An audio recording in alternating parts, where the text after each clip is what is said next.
Hello everybody, this is Overboy, and I'm going to be doing my review for the 2008 movie The Incredible Hulk. The movie is directed by Louis Leterrier and written by Zach Penn, although the script was rewritten by Edward Norton, who stars as Bruce Banner and the Hulk. He rewrote the script, but he went uncredited on there.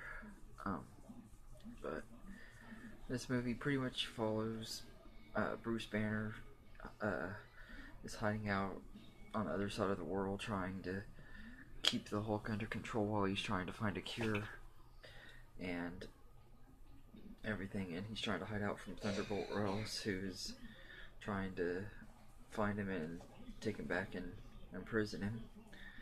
And when he gets back to America, him and Betty Ross kind of like become fugitives and are running from the law. And one of Thunderbolt Ross's soldiers,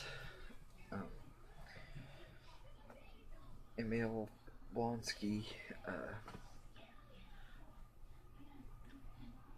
uses some of the same super soldier serum thing to try to become like the Hulk, and he pretty much does become like the Hulk, except he's got like these big bone spike things sticking out of his back and everything, but he has like the same strength and powers as the Hulk, and he's known as the Abomination. So Bruce has to take him on, and that's pretty much the story.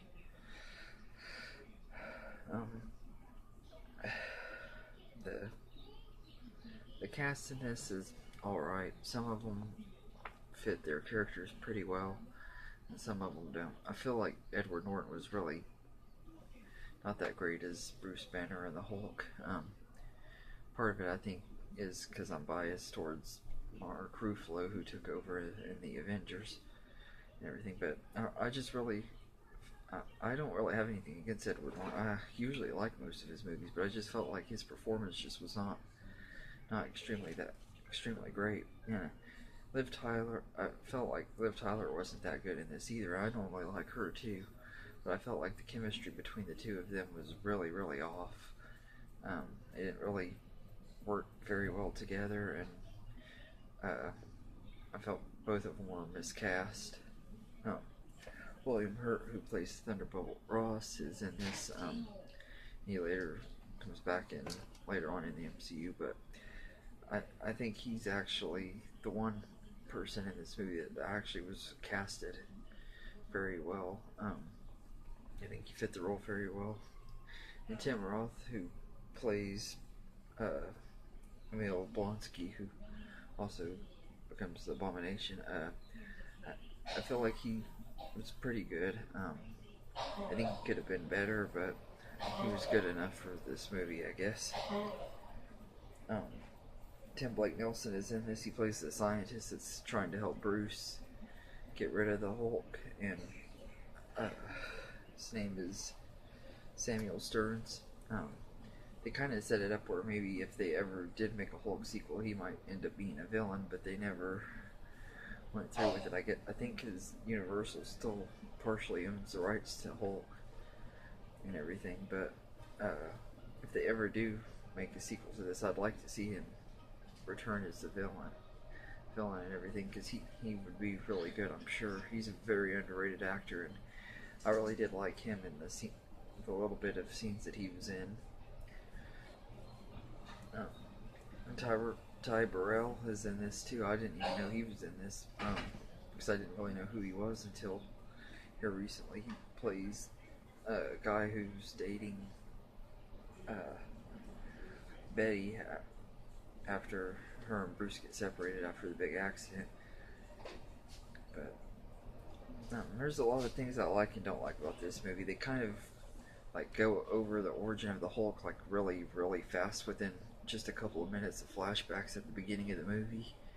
And I kind of didn't like the way they did that. I think it could have been, it should have been a lot better. I didn't really like way they did that. I mean, I know there was a 2003 Hulk a few years before that was an origin story. That was also was a really slow burner, but it was. I enjoyed that movie a lot more. Most people hated that Hulk movie, but I enjoyed it a lot more than this one. But I'll talk about that maybe some other time. I might review that one at some time. Um, the score by Craig Armstrong, it was okay, pretty forgettable. I mean, I don't really remember any of the music in it. It just was your generic superhero score. It wasn't really anything special or anything that memorable.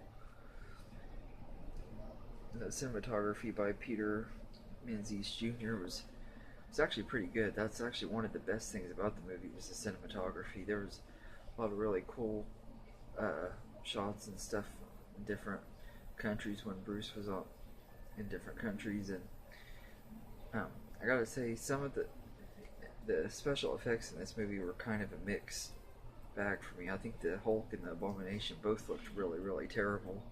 The CGI looked really, really bad, but they also had a lot of really good practical effects in some of the fights, like when the tanks are being thrown and stuff like that. If they were CGI, they did a really good job with that part. I think the Hulk and the Abomination looked really bad. The editing was alright. It was done by John Wright, Rick Shane, and Vincent Tabelon, and I think the editing was okay. It wasn't as good as Iron Man's editing, but as far as this movie goes, the editing was alright. It could have been a lot worse, I guess, but it could have been a lot better at the same time. But yeah, the main things I really don't like about this is, like I said, I think a lot of the cast is miscast, and the way the movie's written, the ones that are really good in here, they don't really get to use their full potential and stuff because their characters don't have a lot of screen time, like Tim Blake Nelson and everything. Like I said, I think really William Hurt's the best casted one in here, and he's the only one that's ever reappeared in the MCU. I mean, the Hulk's been in there, but it's been a different actor playing him, and Liv Tyler's never made a return as Betty Ross. I've always kind of wondered why she didn't. I'm guessing it has to do with Universal owning their rights, but yeah, the main things that I really did like about this movie was the cinematography, and some of the special effects were really good in some of the fight scenes, but like I said, a lot of the special effects also sucked really bad too. Yeah, I think one of the things that really hurts this movie for me is it's just really slow and kind of boring.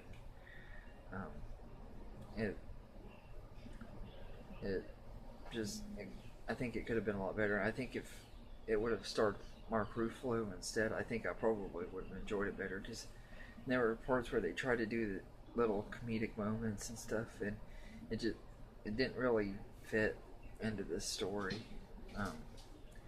I think if Mark Ruffalo would have been the one doing it, I think the little jokes that they had every once in a while in the movie would have landed a lot better to me. I think Edward Norton he played the character too straight-faced and everything in some of the scenes when there was supposed to be comedic jokes. There was one part though that I thought was funny when they were in the cab and the driver was acting all crazy, and when they get out of the cab, Betty Ross is yelling at him and everything, and he's like, "Hey, if you want, I can help you with your anger," or something like. I thought that was kind of amusing, but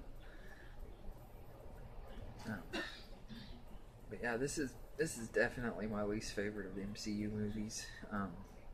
Probably one of my very least favorite Marvel movies as well. But I'd give it a 6 out of 10 because I enjoy it less every time I watch it. I always forget how boring it is. It has a few moments in some of the fight scenes and stuff that I think are really cool, but kitty. But yeah, it was okay movie, but not. I wouldn't really recommend it unless you're wanting to see all of the MCU movies. And um, really, the only time I ever watch this movie is if I'm doing a marathon of the MCU movies, like I'm doing right now. And I wouldn't recommend it if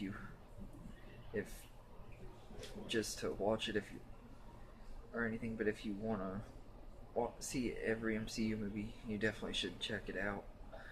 Um, the other thing I loved about this movie was a few of the cameos. Lou Ferrigno had a cameo. I really liked that, and I liked the cameo by Stan Lee. And this one of my favorite cameos where he drinks the pop that has Bruce Banner's blood in it and gets sick.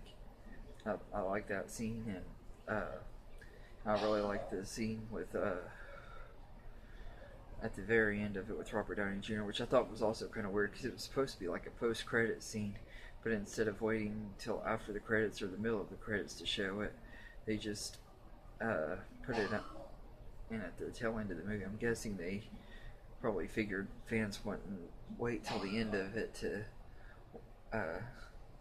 see the post-credit scenes and everything. I'm guessing because the movie just wasn't all that great, but I thought it was cool having Robert Downey Jr. in it. I mean, that was one of the stones to starting this universe and everything. So I do think that part was cool and everything. But anyway, that's my review for The Incredible Hulk. Let me know in the comments what you think of this movie.